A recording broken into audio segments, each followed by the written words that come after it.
د دوامدارې او ډاډمنې برېښنا انرژۍ د تامین په ډګر کې رغنده ګامونه. تازه هرات کې د څه بندي 48 میګاواټه په ظرفیت د بادي او لمریزې برېښنا پروژې عملي چارې پیل شوې.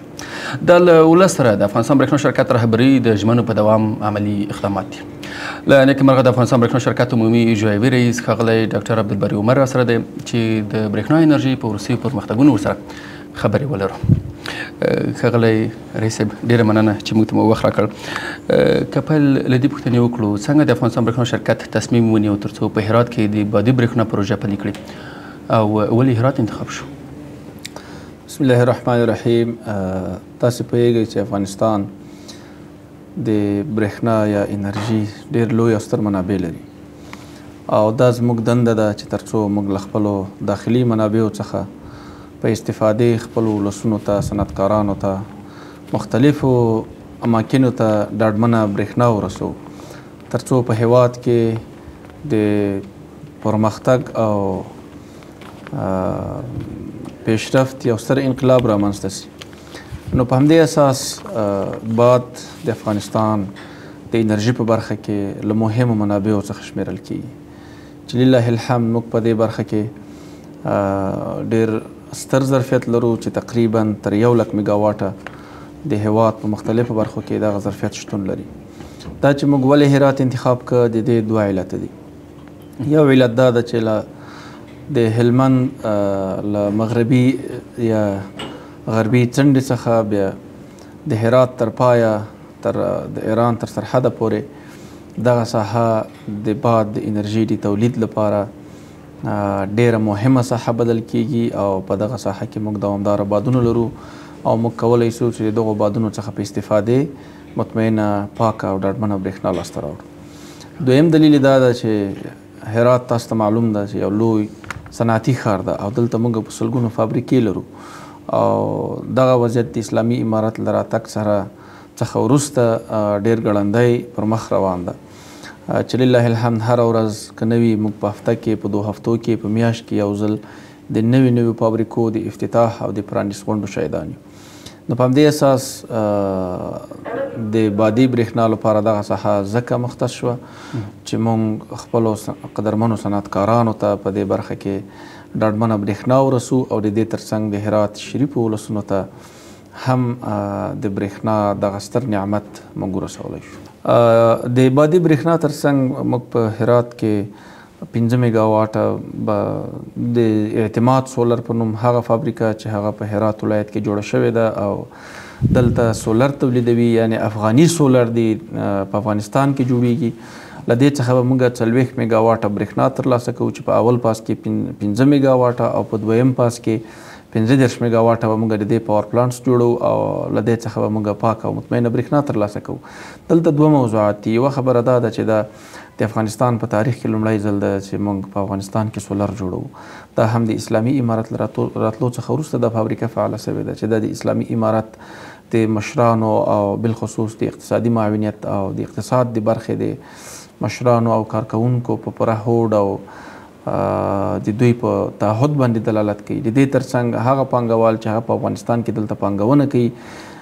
دا ښیي چې دوی پوره اطمینان لري چې دلته دومره سترې پروژې او سترې پانګونې کوي او دوی مطمئن دي له شفافیت څخه، دوی مطمئن دي د حسابدهي او تعهد له پروسو څخه. نو یو موضوع خو دا ده چې دا یو زیری ده ټولو افغانانو ته، بالخصوص د هرات شریفو ولسونو ته، چې مونږ له خپل تولیدي سولر څخه چې په افغانستان کې جوړ شوي سولر دی برېښنا ترلاسه کوو. دویمه خبره هغه دا ده چې موږ به بیا په آینده کې دې ته محتاج نه وو چې موږ له نورو هېوادونو څخه سولر راواردو او دلته د برېښنا په تولید کې ورڅخه ګټه اخلو. انشاءالله زه امید لرم چې د اعتماد سولر فابریکه به دا وکولی شي چې په نږدې راتلونکي کې خپل ظرفیتونه نور هم لوړ کړي تر څو د افغانستان ګوټ ته خپل تولیدات ورسوي. زه د اعتماد سولر د کمپنۍ له رهبري څخه او له پانګوالو څخه غواړم د زړه له تله مننه وکړم چې دوی په افغانستان کې د داسې سترې پانګې او یو لوی برخې ته لاس اچولی چې د دې په اساس نه تنها سلګونو خلکو ته د کار زمینه برابره شوې بلکې هیواد ته روښنایي رڼاوې هم له ځان سره راوړي. ډیره مننه کوم. رئیس محترم اگر با ارزش اقتصادی این پروژه هم کمی نظر شما را داشته باشیم، پروژه بادی تولید برق هرات تا چه حد ارزش اقتصادی برای افغانستان برشنا شرکت داره؟ چند بعد اقتصادی داره این پروژه بزرگ. از یک بعد مردمی و بعد نظام است که مردم ما استفاده از این برق میتواند که در امورات اقتصادی، تعلیمی و دسترسی به تکنولوژی عصری با همان اهداف خود که در زندگی خود داره خود رسانده میتونه و همچنان به فابریکاتی که ما برق میتیم خوبتر میدانیم که برق چقدر زیاد میشه به همان قدر تولید فابریکات بیشتر میشه آدم راش و این خودش رشد اقتصادی و از سوی دیگر خودکفایی در بخش صنعت را به میان میآورد و از سوی دیگر چون این برقی که ما توزیع میکنیم از یک عاید به دست میاد به برشنا شرکت. این عاید که ما را محاسبه میکنیم یک عاید خیلی بالا و خوبتری است که ما میتوانیم به اساس این عایدات در دیگر ساحات کشور در تولید برق، در توزیع برق، در ایجاد سبستیشن ها و در ایجاد تاسیسات برق از او استفاده کنیم تا بتوانیم که یک شبکه قوی معیاری را دارا باشیم و داشته باشیم که به مردم خود، به ملت خود برق را به طریقه معیاری و آسان رسانده بتانیم. ډیره مننه کوم. رئیس محترم، نړۍ له اقلیمي بدلون سره په مبارزه کې ورځ تر بلې په جدي حالت کې د ښکل کېدو پر لور روانه ده. ناڅاپي طبیعي پیښې او ګڼ نور لاملونه دا ډول پروژې د چاپیریالي اغېزو د راکمولو په برخه کې څومره مهمې دي؟ تاسو پوهیږئ چې دا ګرین انرژي ده، شنه انرژي یا پاکه انرژي، مطمئنه انرژي ده. له دغسې منابعو څخه استفاده کول د په اوس عصر کې د اقلیمي بدلونونو د خطرناکو څپو مخه نیسي چې افغانستان تر دې دمه هیڅ داسې کوم یو اقدام نه ده کړی چې هغه د اقلیم د بدلون سبب وګرځي، بلکې دا ویلی شم چې د افغانستان فضا، د افغانستان خلک د نورو هیوادونو له ګلخانهیي غازونو څخه تکلیف شوي او د اقلیمي بدلونونو هغه څپه تر افغانستان هم رسېدلې ده. موږ تل هڅه کړې او کوښښ کوو تر څو له دغسې منابعو څخه استفاده وکړو چې هغه د اقلیمي بدلونونو سبب نه ګرځي. خو یوه خبره غواړم چې هغه یاده کړم، تاسو پوهیږئ چې د اقلیمي بدلونونو نړیواله اداره یا د اقلیمي بدلونونو د مخنیوي نړیواله اداره هغو هیوادونو ته چې هغه مخ پر ودې هیوادونه دي او ګلخانهیي غازونه هلته زیات تولیدیږي، د دغسې ګلخانهیي او مضرو غازاتو د مخنیوي په خاطر باندې په لسګونه میلیونه ډالر هر کال دغو هیوادونو ته ورکوي. خو متاسفانه د اسلامي امارت له راتګ سره سم دوی په دې برخه کې له افغانستان سره کومه مرسته نه ده کړې. حال دا ده چې موږ په دې برخه کې داسې کوم اقدام هم نه ده کړی. نو که چېرته داسې وي چې افغانستان د نړۍ د جغرافیې یوه برخه وي نو بیا باید افغانانو ته هغه حقوق ورکړل سي چې هغه نور هیوادونه لري، او که داسې نه وي موږ کولی شو چې ډېر په اسانۍ سره دغو برخو ته لاس ور واچو او بیا به په هغه صورت کې دوی موږ ته زارۍ کوي چې موږ به تاسو ته له دې بدیل درکړو او تاسې له دې کار څخه لاس واخلئ. و رئیس محترم، هر پروژه طبعا یو اقتصادي سایکل ده. په ټوله کې د افغانستان برېښنا شرکت د ورته پروژو د عمل کولو له لارې په ملي کچه د کاري فرصتونو د ایجاد په برخه کې څومره هغه خپل ژمنتیا او مصممیت لري؟ تاسو پوهیږئ چې صرف موږ د تیر کال د رمضان المبارک په لسو اخرو ورځو کې سترې پروژې افتتاح کړې چې تقریبا د 21 میلیارد افغانیو په ارزښت باندې وي. په دغه هره پروژه کې لسګونه څه بلکې سلګونه ځوانان په مستقیم او غیر مستقیم ډول سره مصروفه کیږي او دوی ته کار پیدا کیږي. د هرې پروژې له پرانیستلو سره، د هرې پروژې د تطبیق سره په مستقیم او غیر مستقیم ډول سره ډیرو کورنیو ته د حلال نفقې یو منبع پیدا کیږي چې تر څو له هغې لارې څخه دوی خپله حلاله نفقه ترلاسه کړي. دا یو څرګند حقیقت ده چې د افغانستان برېښنا شرکت د هغو ځوانانو په خاطر باندې چې هغه کادرونه دي او په مختلفو برخو کې زده کړې لري، حتی هغه ځوانان چې هغوی هیڅ زده کړې نه لري بلکې د هغوی د فزیکي قوت څخه په استفادې باندې هم دوی ته ډېره زمینه د کار مساعده سوې، یا مستقیما په دغو پروژو کې د دوی دخالت، او یا هم په غیر مستقیم ډول سره چې دغه برېښنا کومو فابریکو ته کومو ساحو ته رسیږي او هلته یقینا چې ظرفیتونه ورسره لوړیږي او هلته ضرورت د کار زیات لیدل کیږي، نو په همدې اساس په زرګونو ځوانانو ته موږ هر کال د کار زمینه برابرو او له دې سره د خلکو په کورنیز اقتصادي مثبت بدلون کې رغنده رول لوبول کیږي او د خلکو اقتصادي ستونزې ورسره حل کیږي. او ښاغلی رئیس محترم که په یوه وروستۍ پوښتنه کې پاتې شو، د افغانستان برېښنا شرکت په مسلسل ډول د هېواد په ګڼو برخو کې په پرله پسې باندې پراختیایي پروژې پرانیستلې، د راتلونکي په تړاو که راسره نظر شریک کړي، په دې برخه کې پلانونه څه دي ځانګړي ډول باندې غربي زون ته او یا هم په ملي کچه؟ مخکې له دې چې زه په راتلونکي وغږېږم بهتره دا ګڼم چې زه یو ځل په ماضي باندې هم لږ لنډې خبرې وکړم. تاسو پوهېږئ په تېرو شپږو میاشتو کې موږ سترې پروژې افتتاح کړي. د قندهار په زون کې 2 لوی سب سټیشنونه چې دا د تېرې ادارې پر مهال کارونه شروع شوي او نیمګړي پاته وو او د تخریب له حالت سره مخ وو، او د برېښنا شرکت په بودیجه باندې د دغو لویو سب سټیشنونو یا برېښنا کوټونو کار شروع شو. همدارنګه د کجکي د برېښنا بند چې د عمارت له راتلو سره ډېر وسعت ورکول سوی، د برېښنا د تولید ظرفیت هلته زیات سوی، د دې په خاطر چې موږ دغه ظرفیت خلکو ته انتقال کړو، تر له دې څخه سمه استفاده وسي، خلکو ته د کار زمینه برابره سي او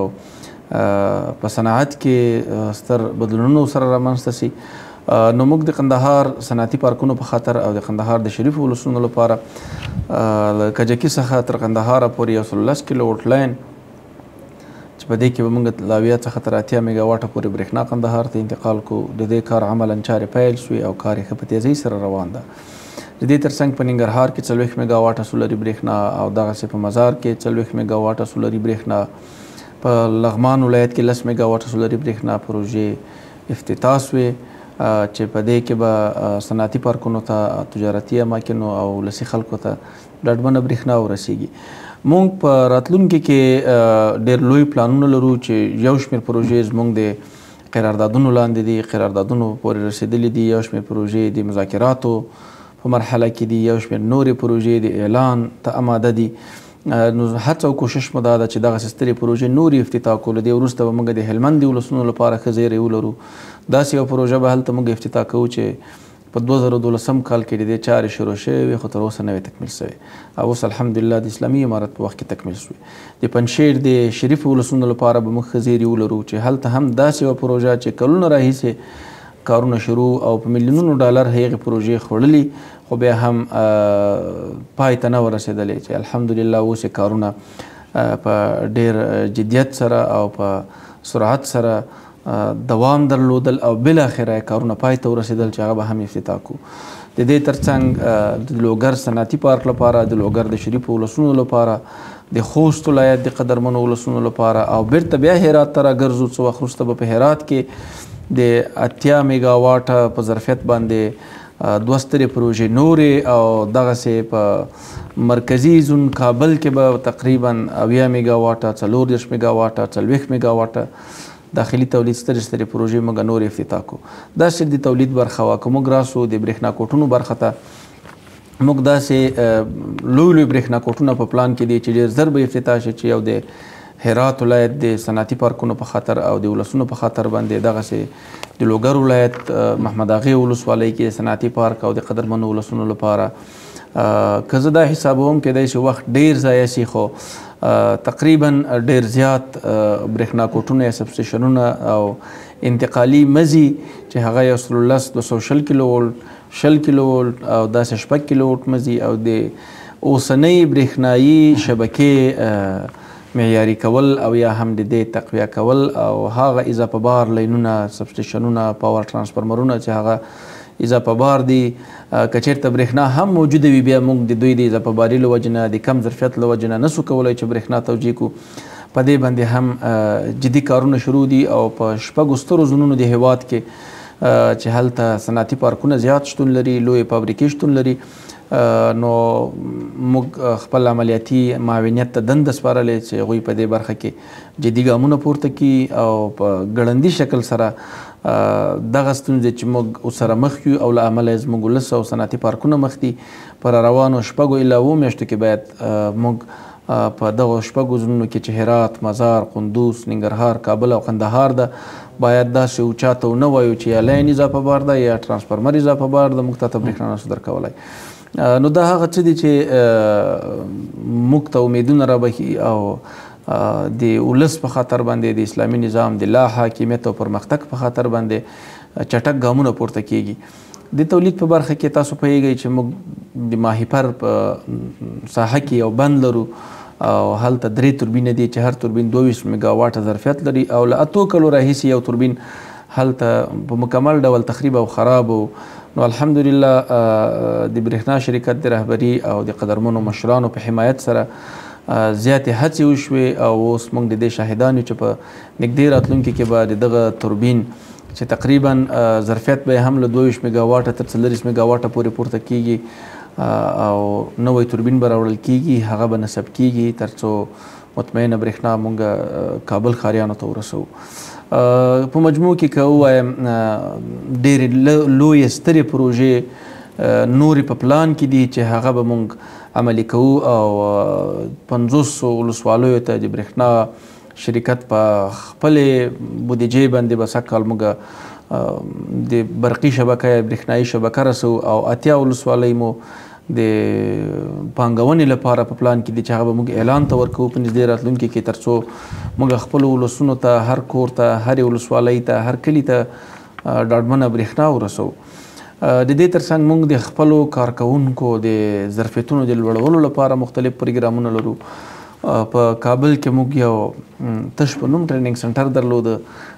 چې هلته وسایل، لوازم او د شپې د تېرېدو او یا هم د خوراک په خاطر باندې چې موږ هلته لیلیه باید ولرو او خپلو هغو قدرمنو کارکوونکو ته چې له ولایتو راغوښتل کیږي هلته یو ترتیب باید ولرو. دا نه و، خو اوس الحمدلله موږ هلته د دوی لپاره ډیره منظمه لیلیه، درسګاوې، لابراتوار، کتابخانه، فکري مرکز، مسجد، طعامخوري او ښه مجهزه اشپزخانه، د لوبو میدانونه دا ټول جوړ کړل چې په نږدې راتلونکي کې به هم افتتاح کړو. نو ځکه غواړم چې خپلې خبرې راټولې کړم د افغانستان برېښنا شرکت خپلو قدرمنو ولسونو او د قدر وړ مشرانو ته ډاډ ورکوي چې د برېښنا شرکت رهبري او ټول مامورین هڅه کوي تر څو په خپلو کارونو کې ګړندي واوسیږي او له هغه وضعیت څخه راووځو کوم چې په تېرو 40 کلونو کې موږ پکې واقع وو. هر څومره ژر د برېښنا انرژي د ملي بسیانې په هیله ډېره مننه کوو رئیس محترم چې موږ ته مو وخت ځانګړی کړی او په خپرونه کې راسره ګډونوال شوي. خوشحاله اوسئ، خوشحاله اوسئ. قدرمن شي. لیدونکو له تاسو څخه هم نړۍ مننه. د هرات د بادي برېښنا د تولید په تړاو همدارنګه د افغانستان برېښنا شرکت په ټولیزو فعالیتونو باندې مو بحث درلودل. په بحث کې راسره د افغانستان برېښنا شرکت عمومي اجرایوي رئیس ښاغلی ډاکټر عبدالبري عمر ګډونوال وو. تر بلې خپرونې چې بیا زه خیر الله یاد ستاسو په درانه حضور کې حاضر یم تاسې خپل بخښنې خدای سپارم. الله مو مل.